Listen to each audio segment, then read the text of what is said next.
What's going on, guys? Today we're going to be looking at my newest laptop acquisition.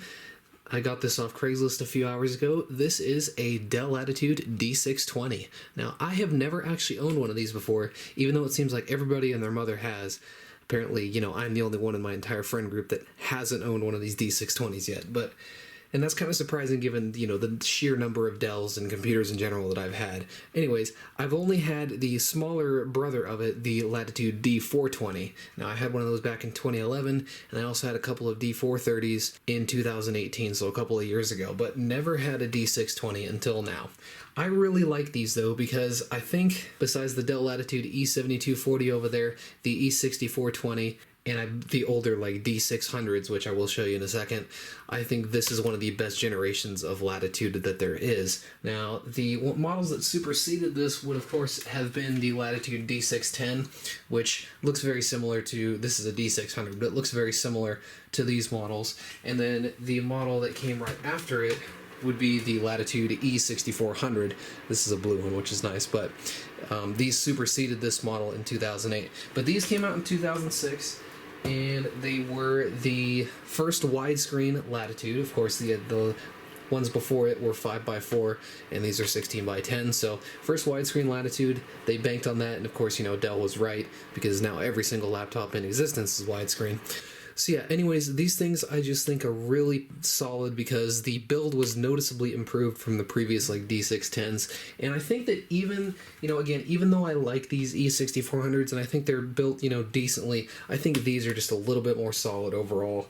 And I don't think they really brought back this level of build quality until the E6420 in 2013. Anyways, let's go ahead and take a look at it. Again, I got this off Craigslist, and it's in pretty decent shape overall. Of course, being a laptop from 2006, it's pretty old now, so it does have, some scratching and stuff on it. It does have a 9-cell battery here, not the original one, but it's in pretty good shape, so no complaints there. And of course, this is back when laptops had ports. We have a smart card reader, Wi-Fi catcher, PC card slot. Other than that, it's got 4 USB ports, a DVD writer. On the back, we have serial and VGA, some more USB ports, a modem, Ethernet, that kind of stuff there. But yeah, again, the thing is in pretty good shape overall. I'll go ahead and open it up real quick. So again, these machines came out in March of 2006. This one is actually a bit of a later model. According to the service tag, this one was delivered in February of 2007. But these kind of existed right in the middle of the XP Vista transition, so Vista wasn't actively being deployed yet, I believe, until early 2007.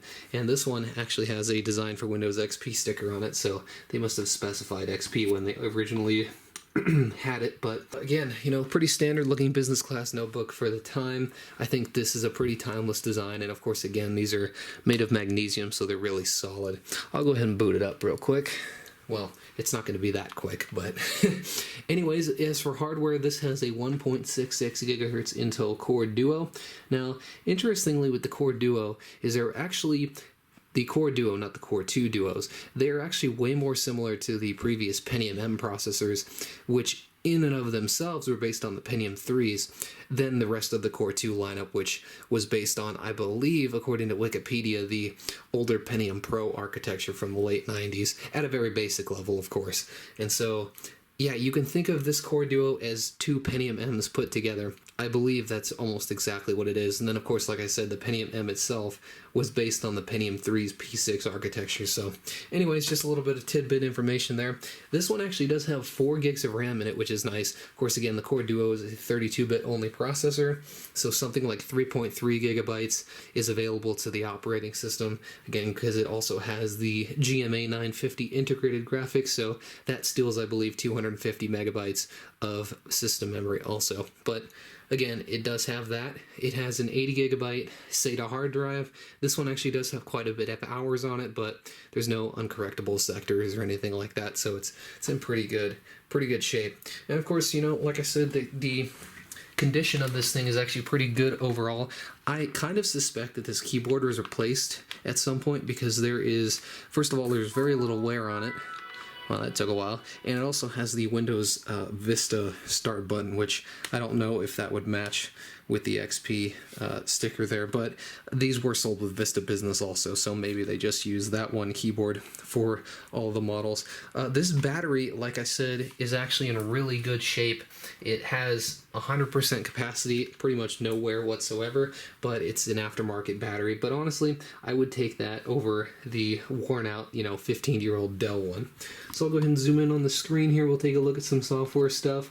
This just has the basic 1280 by 800 resolution 14-inch panel, but again, I have compact laptops down there that have this resolution on a 15-inch screen, so it's not the worst looking screen. And I used to have an E6400 with this same resolution, but that screen somehow looked worse than this one overall in terms of image quality. But anyway, like I was saying, there is absolutely no wear on this battery. It's brand new, so that's pretty nice. If I get, an hour or two out of it, I'll be very happy.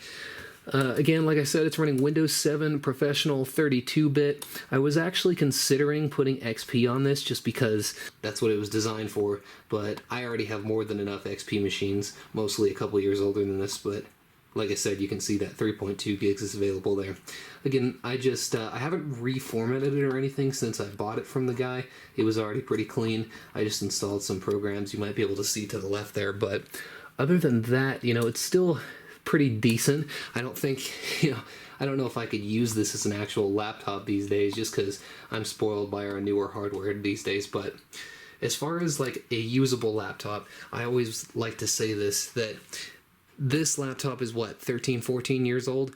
A 10-year-old laptop in 2006 or 2005 is a lot less usable than a 10-year-old laptop of today. So that just kind of gives you a perspective on how hardware has advanced over the years. But yeah, not a lot to say, of course. As far as software, I really don't have a ton of software on this computer, and I'm not really going to demo anything, but there you go. That's just a little bit of an overview on this Dell Latitude D620. Pretty glad I own one now, if even just to have it, sit around here with these other ones. But yeah, I'd like to thank you guys for watching, and I'll see you in the next video.